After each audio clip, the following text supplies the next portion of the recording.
insulted their feelings or... Vegan food's just terrible. It's crazy. I think we should just about be live now. Hi, everyone. Good evening. Good evening, everyone. It's Tuesday, so it's time for Awesome Hardware. That's right. Awesome Hardware live show. Kyle and I stream every Tuesday evening at 5:30 p.m. Pacific time. So if you're watching live, it's actually 5:40. We're slightly late, but that's as per tradition. Yeah. Also per tradition, we occasionally use adult language on the show, so please plug your ears and don't listen to the rest of us the rest of the time, or just mute. You can mute and watch it on mute. Then you won't hear any of that. We're much more attractive that way. We also drink a beverage, a saucy beverage on the show. We're having some beer right now. This is a classic Samuel Adams Boston Lager right now. Mm-hmm. Which Kyle... I already killed the pale ale from Sierra Nevada. We got some pale ale too. So now I'm drinking what you're drinking. Cheers, thanks for joining us today, guys. Thank you. We're going to talk about some tech news. And this is the first half of episode number 184. Streaming on my channel, Paul's Hardware. The second half will be streamed to Kyle's channel, Bitwit. Yep. And that link is in the description. After Party will be on his channel too. Groovy. Looks like we're streaming and things are good. Oh, yeah. So thanks to all of you guys for joining us today. We love you. A quick pitch and a plug for our stores. Mine is paulshardware.net. We got the Robo Love back in stock. You guys were all about the Robo Love, and that has been restocked. This is the mouse pad, but this is a fan submitted design. It's a great design there, so feel free to purchase that. If you buy Awesome Hardware merch from either of our stores, we split the proceeds, so don't worry about which store you buy it from. Also, bitwit.tech/store for Kyle's store. Mm-hmm. Real good stuff. It all comes from the same place.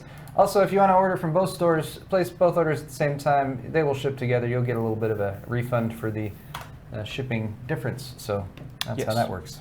Yeah. Pretty much it. Let's move into some technology news. Woohoo! We got some to talk about this week. I'm going to be up in an enterprise space though. Sort of some follow-ups to some of the stuff we talked about last week. Intel had an event. They have a bunch of like really high-end enterprise grade stuff, and it's fun to talk about. It is insanely priced for the most part, if you even can tell what the price is. But the big headliner last week was the 56-core Xeon Platinum 9200 series of CPUs, the highest end of which will have 56 cores. Pardon me, that's by way of dual 28-core dies on a single package. And there, holding the package with sort of a randy look upon his face, I might say, is Ian, Dr. Ian Cutress. He seems quite chuffed, I believe, as they say. Quite chuffed. Right? To be actually holding the Xeon Platinum 9200 processor in his hand. But yeah, first off, it's BGA only, so these are only going to sell to system integrators. Here's a size comparison to a business card, by the way.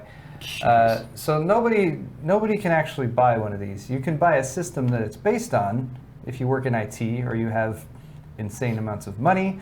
But the package itself, as shown there by Ian, is 76 by 72.5 millimeters. Intel's largest CPU-based package ever. Compared to the Pentium Pro at 67.6 by 62.5. That's laughable. AMD's Epic package, 75.4 by 58.5. Also pathetic now. Weak. Inside, you got two XCC-enabled Xeon dies, which are pictured here. 2 die for. Those are also quite substantially sized, 694 square millimeters each. And the socket itself, which we kind of speculated about last week, many contacts there on the socket. If you can compare it to like an LGA pin count. This is BGA, not LGA, but still has many contact points. The official socket name is FCBGA 5903, which is really 5900. Obviously, they spent a lot of time with the marketing department coming up with that. Flip chip ball grid array, which is what FCBGA. Flip chip is what they've been calling LGA for quite some time too. Right. Ball grid array processors have a bunch of little solder balls that go on there, and that's what provides the contact between the chip and the motherboard. Mm-hmm. But it's soldered on there, so you can't remove it or anything. Can't pull it off. At least not without knowing what you're doing with desoldering, which solder reflow, can be hard. Anyway, so part of the reason why it's got so many contacts like that is because it supports 12 memory channels. There's a side view of it too. You can see some of the layers. It's got like 18 layers. Yeah, 18 layers, which is a lot more than typical CPUs that have 8 to 12. And there's 4 different versions of it. The 9221 is the entry level. I like the pricing that they listed here: head, shoulders, knees, and toes. Those are your options. Highest end, the one that we're talking about, is 56 core, 112 thread, Xeon Platinum 9282, 400 watt TDP, 77 megs of L3 cache, 3.8 gigahertz turbo, and we don't know how much it will cost. It will cost your head. The comparison in the article is to the price we currently know of, which is for the Intel Xeon Platinum 8000 series, the 8280L, which is the 28 core with a single die. It supports 4.5 terabytes of memory, and that is just shy of $18,000 for a single chip. So take 2 of those and put them together, so $25,000 to $50,000 for one of them. Usually when Intel combines 2 dies together, they don't double the price. They're like, well, that's worth even more than double because of how we did that, or I don't know. I don't know what they're...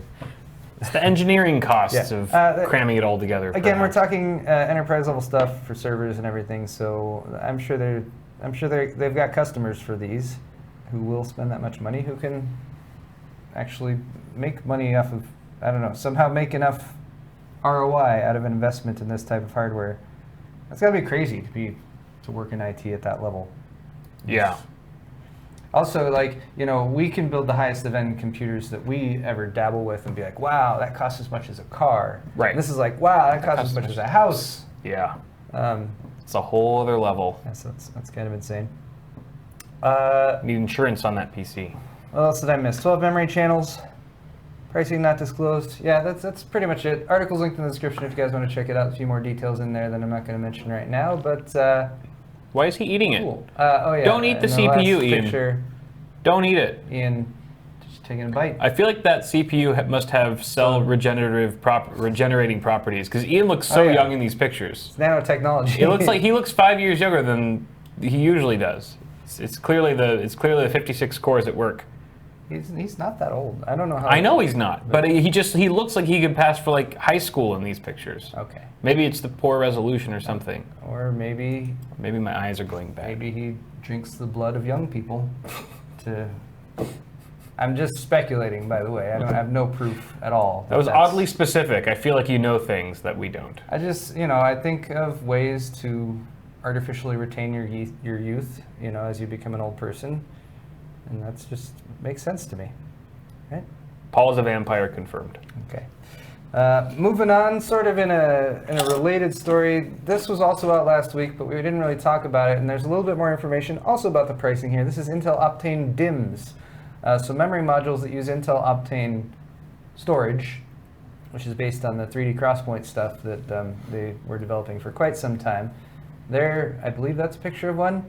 It's nothing crazy to look at. It's just, green PCB, and apparently they put a heat spreader on it. But Optane memory, right? You guys may be familiar with the little M.2 drives that you can get that kind of work as a cache, an extra cache in your system. That's been something that, I don't know, are people using that? I'm using one to boot off of in my FreeNAS. I use one in our server build. Yeah, they've really good longevity and stuff like that. So that's cool. I don't know if people are actually using the acceleration stuff they're doing, but this is different. This is implementing that into actual memory DIMMs. So they look just like DDR4. They slot into the same slots as DDR4, and now they're going to be available. This will sit sort of between system memory and storage to provide a very fast extra bit of storage that sort of acts like system memory, but it's not quite as fast, but it's also persistent. So if it powers off, the data still stays there. But it also acts as system, so it does both, right? Like you said, it's somewhere in between. I believe the way this is describing it, it's just acting as system memory. So I see. Here's the pricing. It's available in 3 different sizes: 128 gigs, 256 gig, and 512 gig. And if you think about that when you're comparing it to like storage, it's like, well, that's not that much. Right. Compare it to memory, and like, well, that's a lot. Ton, yeah. And that's what it's going in and replacing. So if you compare it to the price of memory, it's a great deal. If you compare it to looking at like a single module of 512 gigs is $7,816 at Shop BLT. The pricing, by the way, is not coming directly from Intel. I guess they have system pricing guidance. These are the actual prices at CompSource, Shop BLT, and Colfax Direct. Shop BLT sounds like a sandwich shop. It sounds delicious. I would love a BLT. No wonder it's so expensive. They don't specialize in computer memory at all. So yeah, this is only for servers, and for people who run servers who like whatever my server does eats up lots of memory. You can have lots more for relatively cheaper. Of course, there are some requirements, like you need an Intel Cascade Lake Xeon processor. But if you have that, you can have up to 6.5 terabytes of Optane memory. 6.5 terabytes of memory. That's a lot of just like hard drive storage for some people. Having that all in memory is pretty insane. And that is, of course, for that would be enabled by those 12-slot Intel platforms that we talked about in the previous thing. But if you bought 12 of the 128 gig sticks at $892 or $695 each, I guess, is the cheapest. That would be $6,924 to populate all those. 12 of the 512 gig sticks, $81,000. $81,000. How much did you spend on memory for your computer? $81,000. A year's salary for like a high-ranking official or manager or something. Yeah. Wow. Anyway, that's why it's fun to talk about this, because it's so over the heads of most people in price range and stuff. But hey, it's out there now. If you're wondering just how much slower Optane is than memory, it's slower, but it's not like that much slower. So DRAM latency for reads, sequential reads and random reads is in the 75 to 80 nanosecond range. Optane DIMMs, 170 to 320 nanoseconds. So, more than twice as slow, but we're still talking nanoseconds, which is still very fast. DRAM is typically the only type of system memory that you measure in nanoseconds. And the price difference doesn't seem to justify how much faster the Optane DIMMs are. DRAM's... How much faster? No, but how much capacity? Yes. Capacity, yeah. Capacity is the selling point there. Right. And that's... Wait, did I already scroll past that? Oh, here. No, never mind. There's another chart further down. I wonder what the Stop playing a stupid video, Tom's Hardware. I don't want to watch your stupid video. It's not even related to this stupid article. Now I can't get rid of it. It's stuck there. Damn it, Tom's. You can't close that? No, there's no X. Oh my God. It's just there now. Tom's Hardware, why? Oh, I gotta choose the... No, that doesn't even do it. That's just the stupid quality resolution menu. I hate it. Oh my God. Sorry, somewhere in this article there was a chart that also showed... If you stretch the window down more, it'll probably go out of screen. That's right. At least people on stream don't have to see it. I'll do that. Good. Do it for you, chat. Oh no, except I scrolled down too far again. Where did it go? I'm probably just making people sick scrolling up and down on this page over and over again. Anyway, read and write speeds are, they vary. We got about 15 gigabytes per second for DRAM, and it varies from 0.5 gigabytes per second all the way up to 7.6 gigabytes per second, depending on whether you're talking about sequential or random and read or write. Where's the other? What are you looking for? There was a real simple chart on here that showed... Oh gosh, it's right there. I've been scrolling past it the whole time. I'm really stupid. Sorry guys. Conventional DRAM is right there. So for 128 gigs of conventional DRAM, you'll pay around $4,500.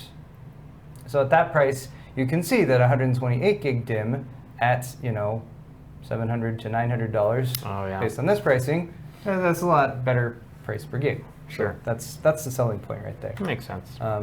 Anyway, so that's the thing now. Everyone go buy it and try it out. Yeah. Jeez.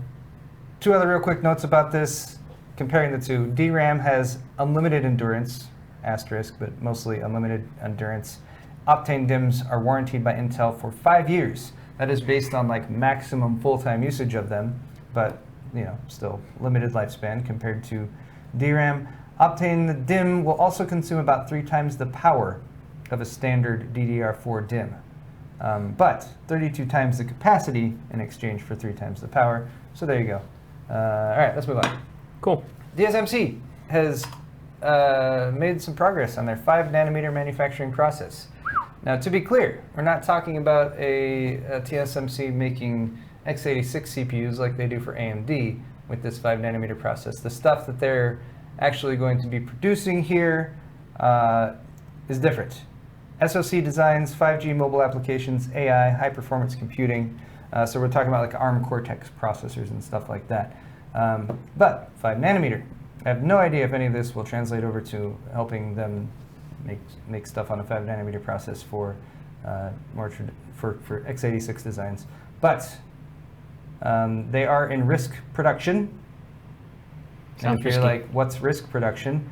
I copied and pasted a definition here so I could read it to you guys. Perfect. Be very specific. That means that a particular silicon wafer fabrication process has established baseline in terms of process recipes, device models, and design kits, and has passed standard wafer level reliability tests. Okay. It's a key point along the road to shipping something like this in mass quantities. TSMC previously targeted 5-nanometer volume production for 2020, with 3-nanometer set for 2022. This process node uses second-gen extreme ultraviolet and deep ultraviolet lithography. That's EUV and DUV, which you guys might have heard of before. I already mentioned what the chips are going to be all about, but one of those, the ARM Cortex A27, which is based on 5-nanometer, which is one that they actually have a few numbers for, will deliver 1.8 times the density and a 15% gain in clock speeds compared to 7-nanometer based on process refinements alone. TSMC also completed its 5-nanometer design rule manual, SPICE model, which is a simulation program with integrated circuit emphasis, and process design kits, which are available for TSMC customers via TSMC Online. The chips are in risk production with alpha customers, which indicates volume production could ramp in 2020. So basically, they're on schedule. Cool. And we'll probably start to see these processors pop up in like smartphones and tablets and other mobile devices, perhaps. Yes, and it's worth keeping an eye on the developments of these ARM-based CPUs, because there is a fair amount of movement on the software side, because there's a big sort of correlation and balance between the software and the hardware it runs on. And like right now, you have Windows, which primarily uses, they have an ARM version of Windows that they've been developing, but it's, that's going to run on x86. So yeah, ARM has come a long way, and there are those who believe that if something doesn't happen when it comes to what Intel's been working on, and they don't make some steps forward, since it's stagnated for a while, that there might be some sort of overtake in the desktop space as well for these lower power, like ARM-based processors. So right. Anyway, don't want to dive too much into that because I'm still learning more about it myself. But let's move on. Cool. Intel. We talked last week about them hiring Tom Peterson. Yep. They've scooped up yet another marketing person from AMD. So just to go over their hires so far, Raja Kaduri is scooped up from AMD. That was early on. He designed GPUs over there. Now, this is all, by the way, for Intel's GPU push, the XE, the Intel XE GPU they're working on. Mm-hmm. We got Chris Hook, who has been at AMD doing PR for quite some time as well. He's wily. He's crafty. Chris Hook. You got to watch out for him. He's wily. Antal Tungler and Damien T. Damien, I don't know how to pronounce Damien's last name. Triolet. Triolet? Is that? Triolet. If it's French, it might be Toilet. But I don't think that. Triolet. I don't know. Anyway, sorry. Triolet. Sorry, Damien. But yeah, they're from technical marketing. Ryan Shrout and Kyle Bennett, both coming from the review space, PC Perspective and Hard OCP, from NVIDIA. Mark Taylor, as well as Tom Peterson, who we talked about last week. And now from AMD, we have Heather Lennon. You met Heather before, right? Yeah. Oh, yeah. Heather. Yeah. Yep. Heather, she's we've known Heather. We've been to some AMD events for her. She did RTG technical marketing, and now she's gonna do Intel marketing. And there she is, just traitor written writ large. What a Benedict. Forehead. Like But no, so Can't be trusted. anyway, just further evidence that Intel appears to be fairly serious about the development of GPUs, and given the people that they're hiring, it seems like they're definitely having an aim at the mainstream market, because that's what the specialty of a lot of people that they have hired. It's got to be kind of interesting to have a bunch of NVIDIA and AMD employees who used to be fighting each other for so long, now under the same roof, sporting the same colors and fighting against the companies that they were previously, fighting for. Yep. It's kind of weird. She'll be doing digital marketing and graphics, and as Kyle mentioned, she'll be working with Mark Taylor, formerly from NVIDIA. I'm sure they'll probably hate each other, because loyalty to company runs to former companies runs deep. Do you still bleed red? We all bleed red!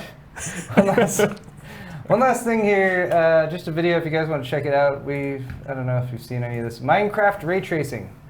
I took a peek at this. It's officially the best looking game of 2019. I know, it's so beautiful. Minecraft, just continually dropping jaws with its graphics and everything. This looks like Assassin's Creed right here. This is, the water effects. Anytime you take water effects like that. Right. The rest of it could just look like fairly realistic. The rest of it can be blocks, and it's fascinating. The blockiness of everything else Beautiful. Fades away. This is technically path traced shaders, which is similar to, but not exactly ray tracing. It is like a ray tracer on steroids. Instead of sending out one ray, it sends out tens, hundreds, or even thousands of them. I have no idea what sort of system impact this has, or if you need a 2080 Ti in order to run it. The minimum requirements for Minecraft just shot through the roof. Oh yeah, it's insane. This is an add-on mod. It's a mod pack called SEUS, S-E-U-S, Sonic Ether's Unbelievable Shaders. Works in conjunction with Optifine or GLSL shaders mod. So yeah, any of you guys who want to rekindle your love of Minecraft and make it look way prettier, the water effects in this do look pretty nice. Anyway, I'll pause this so we don't show the whole thing. It's linked in the description if you guys want to check it out. I hear the zombies now look like the ones from the Resident Evil 2 remake. Oh yeah, they've got that much texture and detail. The one with the long tongue and everything as well now. Yep. The lickers, they're all just a bunch of lickers. Lickers. I should have known. I mean, I don't remember that. The least original name for that zombie. Licker. Okay, we have one more segment here, which is Ask the Audience. And apparently we don't have a lower thirds for Ask the Audience, at least not here, so I've changed it to What's the Deal, but it's fine. We're still doing Ask the Audience. I'll snag all the updated lower thirds from your place next week. No worries. Ask the Audience is we ask you, the audience, questions, and you answer them. Honestly. Kyle and I will do our best to guess the strata of your answers. Strata. So to speak. So I'm going to post some links in chat right now. Cell's already helping out with that because he's on awesome. it. Thank you, Cell. On the ball, baby. He's a great, love you, Daddy. He's a great person inside and out. All right. So first thing we're going to talk about is your iPhone, your phones, because according to Apple Insider, they did a survey. 86% of U.S. teens plan to choose an iPhone as the next smartphone. What? Now, I know we have lots of teenagers who watch our show, so I thought we would poll you guys. Is your next phone going to be an iPhone? Is it? Maybe? I mean, this girl's is. She looks very, very skeptical, though. She looks kind of disappointed with her iPhone. She's regretting her decision. Do you plan to get an iPhone next time you upgrade your phone? So guys, click the link in the chat and vote on this. I'd like to see the vote now. It's very important. Who did this survey? Apple Insider? Yeah, it's Apple Insider. Well, aren't they a little biased? Look, Kyle, we got to ask the audience something, and this seemed important. Seemed very important. Rigged. Survey's rigged. I'm going to go through all 3 questions right now, and then we'll come back and survey you guys. So the next article that the question is based on is from WCCF Tech. Because Steam is geo-blocking activation codes that are found to be in breach of EU antitrust laws. No. Yes. So depending where you are, if you try to activate a game on Steam, they might geo-lock you and geo-block it if it's obtained from a different country. They've singled out major publishers Bandai Namco, Focus Home Interactive, Koch Media, ZeniMax Media for making geo-blocking arrangements with distributors. So we got the option between a digital single market that the EU might be involved with, and then we got what Valve says, which is they say these things here. They said that the 5 publishers entered in agreements with their distributors and included geo-blocking provisions. Basically, they're saying just 3% of games on Steam actually are affected by content region locks at all. So I thought I would ask you guys just a more generic question rather than one specifically aimed at this. Do you think it's okay to buy software that's designated for sale in other regions using the internet? And this ties into like my Windows, the Windows 10 thing that you can do if you go and buy it on Kingwin or whatever. It's just kind of in the same vein. Right. They have it for sale in some regions for less money, and that might be because people in that region have less money. So if they want to buy it at all, they're going to be able to pay less. Right. Should you just buy it from another region and pay less money, or should you not do that? Should you buy it in your own region? You know, go by the letter of the law. Those are the options there. I know these are riveting questions, Kyle. I can tell you are super engaged here. Finally, over on Linus Tech Tips on the forums, they have a thread posted by Good Bytes, which is all about the May update to Windows 10. Also, super exciting, the May update. You can mix and match themes. You have a light theme now. Look at that. No. Light theme. No, dark mode is what we all want. Well, now we can battle between them. Dark mode's if you can't decide, you can mix and match, Kyle. No, that's dark theme awful. And light theme oh, look at together. That. No, segregation. I vote for segregation. I forget you're logged in over here because you have float plane. Don't take that out of context. I'm gonna go see what you're. Oh no! Don't look at my float plane history. That's a little. You'll see all the dirty Linus videos I've been watching. Here's one thing I actually like. You can uninstall a few more of the built-in apps, including Groove Music. Oh, you can uninstall Groove Music.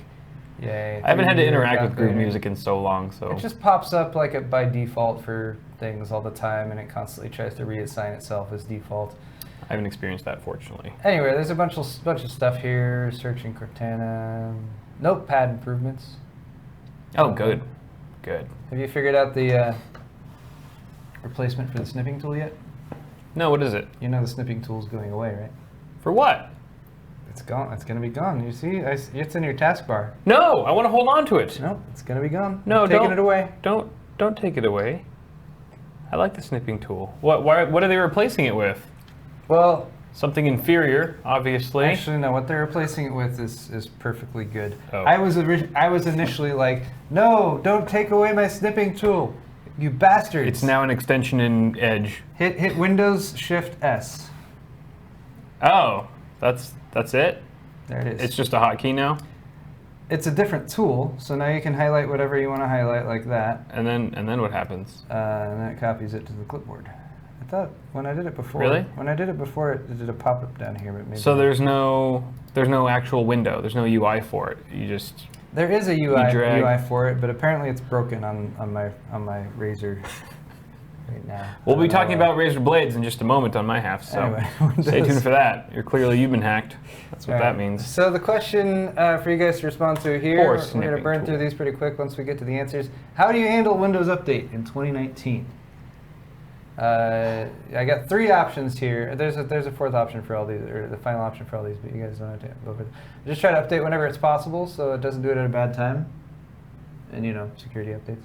Sure. I pause updates or just do the major patches, because you can't do the pause thing now. Where you like pause for 30 days or whatever, and then it'll prompt you after that. Or like third-party software, some other option like that to get around it. There you go. Okay. So. Those are the questions we shall ask the audience. First question, if you guys remember from 4 or 5 minutes ago, iPhones. Yep. So seems like so long ago now. How many of our audience members are going to get an iPhone next time they upgrade? All right. You go first, and okay. Since I'm out of beer, I don't have any more beer to chug, so I'm just gonna try to get all of them right. I can solve that. I might not even need to drink any more beer if I get all these right. I can read your minds, viewers. There you go. But why do that when I have beer? clearly the easier choice and the superior one. All right, so That's no. least resistance. All right, look at all these fancy. It's not a miniatures beer on the phone. purse. It's an insulated. It's a burst, Beer. which is basically short for beer purse. It's a purse. It's a. That's like guys who say it's not a man purse, it's a merce. That's the same thing, buddy. It's a satchel. It's a satchel. It's a beer satchel. Sounds, Okay. sounds even lamer. Okay. Go back to man purse. All right, I'm gonna go with the obvious one. No, I'm gonna go with the obvious one. This is just so obviously gonna be the answer. No iPhone bad. Because if you're watching us right now, you're probably on a PC and not an Apple device. So you probably think the same. You probably choose your phone the same way you choose your desktop PC. Not a so closed what- ecosystem, more options, more upgradability. So you think no iPhone bad is going to win? Correct. All right. So how? We're not doing percentages, or we are doing percentages? I didn't determine that at all. So Okay. by what percent do you think no iPhone bad will beat? Yes, I love iPhone. I love iPhone. Probably by 79%. Really? You think it's more? No, I just think that's a pretty massive spread, especially given that there's a third option in there to mess with people. But it's okay. I'm gonna go with 79. All right. I will say 78%. I think people will be so convinced by the no iPhone bad. They're all gonna want to do Okay. iPhone bad even more than your fun option. All right. All right. That's how much they think it's bad. Oh, No, all right. 67. I almost said 69. So technically, it was 48%. You were only off by 30%. Oh, right. Damn it! I was thinking. Okay, I was You were thinking. thinking overall percentage. Yeah, I was thinking overall percentage. All right. Yeah, I'm my pretty bad. sure that we clarified that, but Nope, you did. You did. Yeah. Okay. The beer's talking. You have to. The drink. beer's talking You have well to- now. You have to drink your beer now. I can't math. Horrible punishment. Oh. Crap! I didn't even lose, and I still. I should have just said 69. 69 is always the right answer. True. I was very close there. It's Right. always the answer. Next question. Do you think it's okay to buy software designated for sale? In other words, would buy it in your region would cost more? Sorry. What language was that? Look, I'm trying to get through this quickly. and What? This is one of those things I set up earlier in the day, and as I'm looking at it now, I'm like, this is It's very long. it's long-winded. This Long feels sentence. it's very dry. It feels dry. So Let's lube it up. Answer the damn thing. Let's All right, lube it up a bit. All right, I'm gonna say yes. Why pay less money for the same product? And I think yes will beat no by 20%. Okay. I'm going to say no, it prevents fair distribution to countries. You think no is gonna win? No, I Okay. don't. But I'm going to say, I'll just do the percentage then. I think it's going to beat it by 40%. 40%. 35. 35% for 35%. Kyle, 20% for me. Here we go. Mm. Yes. Wow. I win. You win.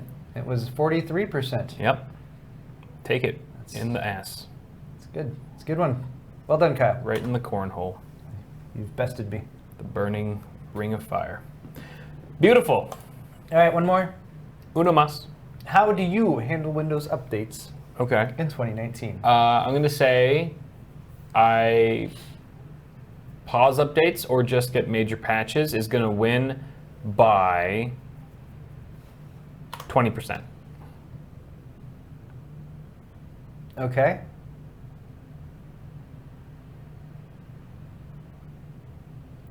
All right, I'm gonna make a random call here. I'm probably gonna lose. Okay.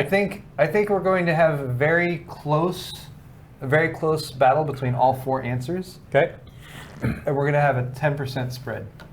Between all Like of them. everything is gonna be within a 10%. All right. All right, that's my bet. That's my bet here. Let's see. I was totally wrong. Wow, apparently so many people are just resigned to just like look for Windows updates. I was totally wrong too. Look for Windows updates. Yeah. Some people pausing. Wow. Not many people trying to control it with a third-party app. I wouldn't even know what app to recommend for something No, like that. I haven't dabbled with that I at have all. to imagine those exist, but I don't have the time. all right, well, maybe Okay. this means that Microsoft is right with how they've handled Windows updates because they have so many people getting them, Yeah, getting the updates. it is a reasonable option there, the top one. Unless you're doing something at the time when it's requesting it, which I usually am. I usually always am doing something. I now always Terrible check time. for a pending Windows update before I render a video.